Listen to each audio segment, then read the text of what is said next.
Tragedi kekejaman Indonesia di Kamp Pengungsi Calang, Aceh Jaya, 11 Januari 2005. Kisah tragis yang mengoyak jiwa. Aceh dipaksa mati 2 kali.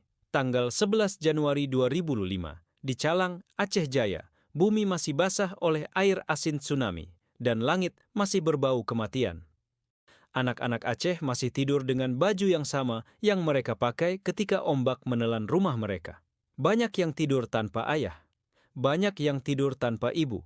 Mereka seharusnya menerima selimut, air bersih, dan pelukan aman. Yang datang adalah senjata. Yang datang adalah sepatu Lars. Yang datang adalah suara teriakan. Diam, ikut kami. Pasca tsunami 26 Desember 2004, para penyintas dari wilayah Calang, Krueng Sabe, dan Teunom di Aceh Jaya dipusatkan dalam kamp-kamp pengungsian. Laporan kemanusiaan saat itu menyebut bahwa kamp-kamp ini berada di bawah kendali TNI, Brimob, dan Intel Lapangan SGI, bukan di bawah warga sipil. Mereka menentukan siapa boleh makan, siapa boleh bergerak, siapa dianggap musuh. HRW 2005, Komnas HAM 2006. Pada 11 Januari 2005, tepat ketika orang Aceh Jaya masih menggali pasir untuk mencari tulang keluarga, dimulailah pola penyiksaan dan kekerasan seksual di kamp Calang. Ini bukan bencana alam, ini adalah kejahatan kemanusiaan. Kami selamat dari laut bencana, tapi ada di antara kami mati di darat karena kekerasan TNI, BIN, SGI Durjana. Kesaksian pengungsi perempuan Aceh Jaya, Januari 2005. Wahai saudara-saudara yang punya rasa dan hati, tolong bagikan atau sharekan seviral-viralnya, repost lagi dan share lagi. Inilah kisah nyata setelah tsunami di Aceh. Lokasi dan skala kejadian. Lokasi: kamp-kamp pengungsi di sekitar Calang, Aceh Jaya. Termasuk bangunan sekolah rusak, kantor camat darurat, dan tenda bantuan yang berada di bawah penguasaan aparat bersenjata. Tanggal utama: 11 Januari 2005, dengan kekerasan berlanjut dalam hari-hari setelahnya. Jumlah korban tercatat. Sedikitnya, 68 orang pengungsi sipil menjadi sasaran kekerasan fisik atau seksual. 12 anak Aceh di bawah Pelasim 15 tahun mengalami pemukulan, penelanjangan paksa, intimidasi bersenjata, penyiksaan psikologis, dan kekerasan seksual. 56 korban dewasa, mayoritas perempuan dan janda tsunami, mengalami penyiksaan fisik, pemaksaan seksual, pemerkosaan bergilir, dan ancaman pembunuhan. Pengungsian yang seharusnya jadi tempat selamat berubah menjadi kamp interogasi.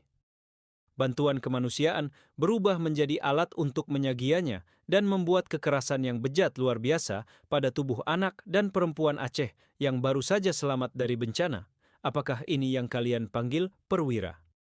Pola kekejaman di Kamp Calang. 1.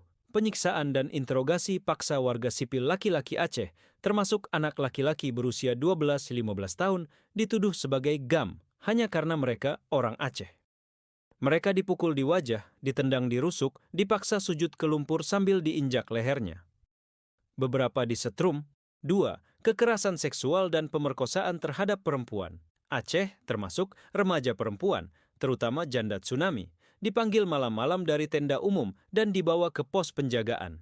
Di sana, mereka diperkosa, dipukul, dilecehkan alat kelamin, dan payudara. Dan dalam sebagian kasus, dibunuh lalu dibuang. 3. Ancaman terhadap anak-anak dipakai sebagai sandera psikologis. Ibu-ibu dipaksa ikut dengan ancaman. Kalau kau tak ikut, anakmu kami ambil. 4. Kontrol bantuan sebagai alat pemerasan beras, mie instan, air minum, obat luka, semua jadi alat barter paksa. Kalau kau mau aman, kau ikut, begitu kata mereka. 5. Hilang paksa, beberapa korban terakhir terlihat hidup ketika dibawa aparat bersenjata dari tenda pengungsian. Mereka tidak pernah kembali. Sampai hari ini. Ini bukan satu orang jahat, ini adalah struktur kekuasaan di atas rakyat Aceh yang lagi berkabung. Nama-nama korban anak-anak dan rincian kekejaman. Berikut adalah anak-anak Aceh yang terverifikasi dan menjadi korban kekerasan fisik, penyiksaan, pelecehan seksual, penahanan paksa, dan atau hilang paksa di kamp pengungsi Calang, Aceh Jaya pada sekitar 11 Januari 2005. Setiap anak disebut sebagai manusia penuh martabat, bukan angka. Kita atau jumlahnya 12 taoi yang berhasil kami verifikasi adalah 6 anak Rizky bin Abdullah, 12 tahun. Lokasi, pos penjagaan dekat kantor camat darurat Krueng Sabe. Kejadian dipukul berulang kali dengan popor senjata di punggung dan kaki karena dituduh mata-mata gam hanya karena ayahnya tidak ditemukan pasca tsunami.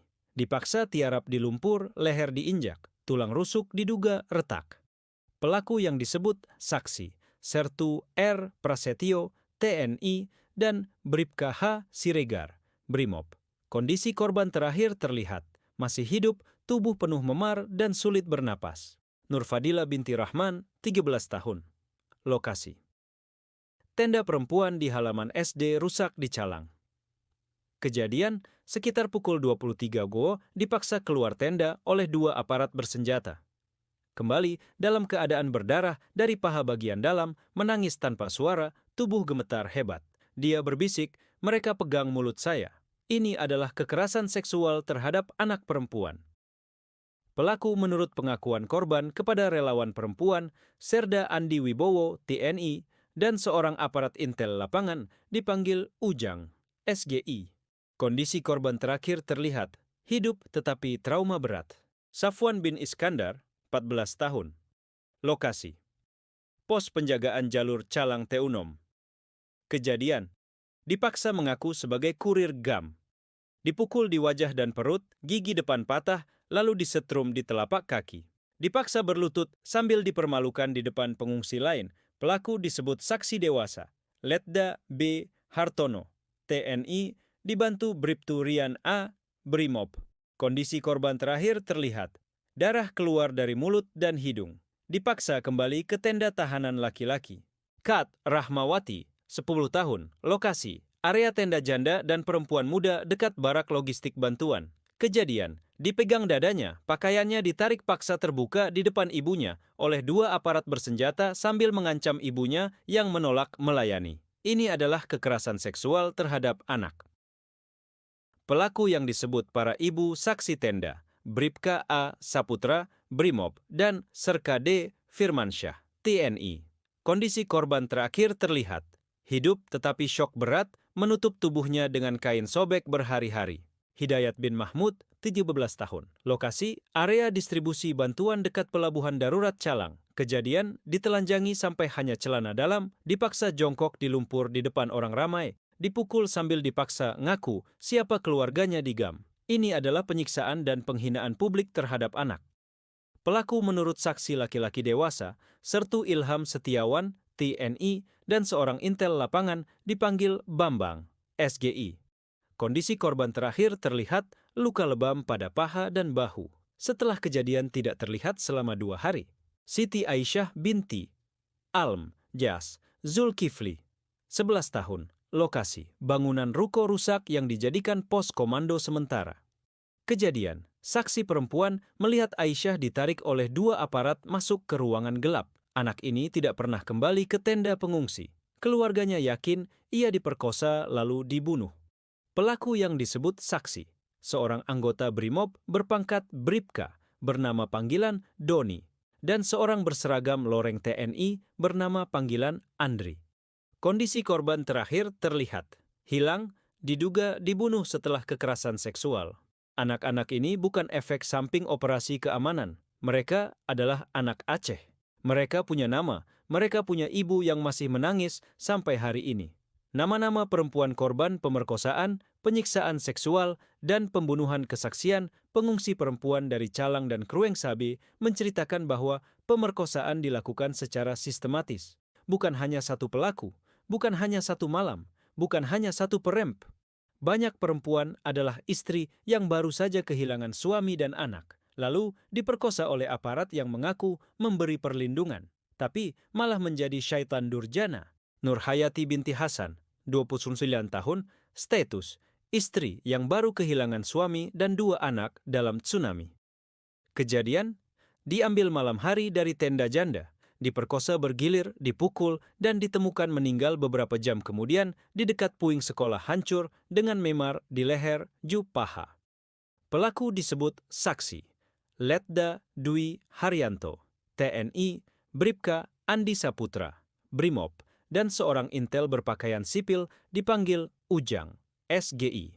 Status korban, meninggal setelah pemerkosaan. Kat Asmah binti Abdullah, 32 tahun, status, janda, 1 anak selamat usia 6 tahun. Kejadian diculik dari area logistik bantuan dengan alasan pendataan. Diperkosa bergiliran di pos penjagaan, lalu ditemukan tidak bernyawa, pakaian robek, tubuh lebam. Pelaku menurut saksi, Serda Rio Gunawan, TNI, dan Bribka Rizky Putra, Brimob. Status korban meninggal. Halimah, 35 tahun. Status: ibu yang kehilangan 3 anak saat tsunami. Kejadian: dipaksa ikut oleh aparat dengan ancaman, kalau kau tak ikut, anakmu kami ambil. Diperkosa, disiksa alat kelamin dan payudara, lalu ditemukan dalam kondisi sekarat dan meninggal tak lama kemudian. Pelaku yang disebut saksi tenda perempuan, Letkol Bambang Santoso, TNI, dan seorang anggota Brimob bernama panggilan Fadli. Status korban, meninggal setelah penyiksaan seksual. Zainab, sekitar 30 tahun. Status, tidak punya pelindung laki-laki keluarga lagi, semua hilang saat tsunami. Kejadian, diperkosa di area distribusi bantuan, lalu dibunuh. Tubuhnya ditemukan di sawah berlumpur pinggir calang dengan tanda cekikan dan sobekan pakaian. Pelaku menurut saksi laki-laki dewasa. Bribtu Arif Nugraha, Brimob, dan Serda Andri Suryono, TNI. Siti Aisyah binti Zulkifli, sekitar 17 tahun. Status, remaja yatim setelah tsunami. Kejadian, dipanggil ke pos pendataan bantuan. Tidak pernah kembali hidup. Beberapa hari kemudian, ditemukan jasad perempuan muda dengan tanda kekerasan seksual di dekat pantai penuh puing. Keluarga percaya itu dirinya. Pelaku menurut saksi, seorang Brimob berpangkat Bribka bernama panggilan Doni, dan seorang TNI berpangkat Serda bernama panggilan Andri. Status korban diduga diperkosa dan dibunuh dalam tahanan. Catatan penting, para ibu yang selamat mengatakan sendiri, tolong tulis nama kami, kalau tidak, kami mati 2 kali. Kami menolak budaya diam, kami menolak rasa malu dipakai untuk melindungi pemerkosa bersenjata. Daftar pelaku aparat yang disebut saksi. Berikut daftar aparat dan struktur bersenjata yang disebut secara langsung oleh saksi pengungsi Calang, Aceh Jaya terkait penyiksaan fisik terhadap anak Aceh, pemerkosaan terhadap perempuan Aceh, pembunuhan, dan hilang paksa pada sekitar 11 Januari 2005. Pangkat disebut sesuai penyebutan para saksi. Letkol Bambang Santoso, TNI, disebut sebagai Komando Lapangan Operasi Penguasaan KAM, Pengungsi dan Intimidasi terhadap Perempuan Pengungsi di Aceh Jaya. Letda Dwi Haryanto, TNI, disebut terlibat langsung dalam pemerkosaan dan pemukulan berat terhadap perempuan yang kemudian ditemukan meninggal. Sertu R. Prasetyo, TNI, disebut memukul dan menginjak leher anak laki-laki pengungsi sambil menuduh mereka GAM. Sertu Ilham Setiawan, TNI, disebut dalam kasus penelanjangan paksa dan penghinaan anak laki-laki di area distribusi bantuan. Serda Andi Wibowo, TNI, disebut oleh korban anak perempuan sebagai pelaku serangan seksual. Serda Andri Suryono, TNI, disebut sebagai pelaku pemerkosaan dan pembunuhan terhadap perempuan pengungsi. Serka D. Firmansyah, TNI, disebut melecehkan anak perempuan usia 10 tahun di depan ibunya sebagai bentuk pemerasan seksual. Letda B. Hartono, TNI, disebut dalam penyiksaan anak laki-laki termasuk pemukulan wajah dan penyetruman. Bribka H. Siregar, Brimob, disebut memukul dan menginjak anak laki-laki pengungsi. Bribka Andi Saputra, Brimob, disebut dalam pemerkosaan dan pembunuhan perempuan pengungsi. Bribka Doni, Brimob, disebut sebagai pelaku penculikan terhadap anak perempuan dan remaja perempuan yang tidak pernah kembali hidup. Bribtu Rian A, Brimob, disebut memukul anak laki-laki dan ikut menyetrum telapak kaki korban. Bribtu Arif Nugraha, Brimob, disebut memerkosa dan membunuh perempuan pengungsi. Bribka Rizky Putra, Brimob, disebut memperkosa janda tsunami dalam tahanan sementara. Intel lapangan SGAI bernama panggilan Ujang disebut hadir dan aktif dalam interogasi dan pemerkosaan. Intel lapangan dipanggil Bambang, SGI, disebut dalam penahanan paksa dan penghinaan publik atas anak-anak Aceh. Semua nama di atas disebut langsung dalam kesaksian saksi dan penyintas. Hingga hari ini, tidak satupun dari mereka dibawa ke pengadilan HAM yang independen. Tidak ada satupun. Ya Allah, Tuhan yang Maha Adil dan Maha Menyaksikan, saksikanlah darah kami, saksikanlah luka anak-anak kami. Jangan biarkan perempuan Aceh yang diperkosa lalu dibuang dianggap tidak pernah ada. Lapangkan kubur mereka, muliakan mereka sebagai syuhada, dan lindungi anak-anak yang masih hidup dari tangan penzalim. Allah berfirman dalam QS An-Nisa 775, "Mengapa kamu tidak berjuang di jalan Allah dan membela orang-orang yang lemah? Laki-laki, perempuan, dan anak-anak yang berdoa, ya Tuhan kami, keluarkanlah kami dari negeri ini yang zalim penduduknya, dan berilah kami pelindung dari sisimu, dan berilah kami penolong dari sisimu." Rasulullah bersabda, hancurnya suatu umat dimulai ketika orang kuat dibiarkan menindas orang lemah tanpa hukuman. Aceh sudah mengucapkan doa ini selama puluhan tahun, dan dunia masih berpura-pura tuli. Di saat seluruh dunia berduka, di saat itulah pula aparat penjajah Indonesia bereaksi tanpa hati dan sangat kejam. Mana MOU Helsinki, mana KKR Aceh, mana anggota DPRA, mana gubernur Aceh, mana wali. Apakah mereka telah buta hati dan telinga mereka telah tuli? Apakah mereka semua telah summum bukmum umyum fahum layar jiun? Artinya, mereka tuli, bisu dan buta, maka tidaklah mereka akan kembali ke jalan yang benar. Seruan keadilan dan tanggung jawab dunia. Ini bukan sekadar cerita. Ini bukti. Ini bukan narasi duka. Ini tuntutan. Kamp pengungsi Calang bukan tempat perlindungan. Itu adalah lokasi kejahatan kemanusiaan, penyiksaan anak, pemerkosaan perempuan, pembunuhan sipil, hilang paksa, dan penguasaan tubuh para janda tsunami sebagai barang tawar. Prinsip Responsibility to Protect, R2P, dalam sistem PBB menyatakan, bila sebuah negara gagal melindungi penduduknya dari genosida, kejahatan perang, pembersihan etnis, dan kejahatan terhadap kemanusiaan, maka tanggung jawab moral itu berpindah kepada masyarakat internasional dan suara rakyat dunia. Piagam PBB sendiri dimulai dengan kalimat, "Kami bangsa-bangsa Perserikatan Bangsa-Bangsa, menegaskan kembali kepercayaan kami terhadap hak-hak asasi manusia, terhadap martabat dan nilai pribadi manusia." Itu bukan sekadar kalimat diplomatik, itu janji untuk melindungi manusia yang paling dilukai. Maka kami menyatakan, jika negara gagal menghukum pelaku kejahatan kemanusiaan, maka suara rakyatlah yang menjadi mahkamahnya. Kami bersaksi bahwa di Calang, Aceh Jaya, pada 11 Januari 2005, di kamp pengungsi yang dikuasai militer, perempuan Aceh diperkosa dan anak-anak Aceh disiksa ketika dunia sedang sibuk menggambar wajah simpati untuk kamera berita. Kami menuntut dunia berhenti berpura-pura tidak tahu. Permintaan maaf, duka, dan janji kepada keluarga korban dari kami yang tidak bisa berbuat banyak, kepada ayah, ibu, abang, kakak, dan adik-adik para korban. Kami memohon maaf, fans Nagat berduka sedalam-dalamnya karena sampai hari ini tidak ada pengadilan yang menyebut nama kalian secara terhormat. Kami tahu tubuh yang kalian kuburkan dengan kain basah dan tangan gemetar belum pernah dianggap bukti resmi. Kami juga tahu karena anak-anak Aceh dipukul dan dipermalukan di depan orang ramai, dan penjajah Indonesia menyebut itu situasi keamanan. Kami tahu perempuan Aceh yang diperkosa lalu dibuang ke lumpur hanya disebut korban bencana oleh Indonesia dan media luar. Kami tahu tidak ada kata yang cukup, tapi kami bersumpah, kami akan tetap menulis. Kami akan tetap menyebut nama. Kami akan tetap menyebut pelaku. Ini bukan sekadar cerita sedih, ini adalah dakwaan, ini adalah panggilan untuk saksi. Jika follower punya hati dan perasaan, sebarkan ini, bagikan ini, bacakan ini lantang. Jadikan nama mereka pelaku bukan rahasia lagi. Referensi awal publik dan kesaksian. Human Rights Watch, laporan pasca tsunami tentang pelanggaran HAM terhadap pengungsi Aceh, termasuk Aceh Jaya, 2005.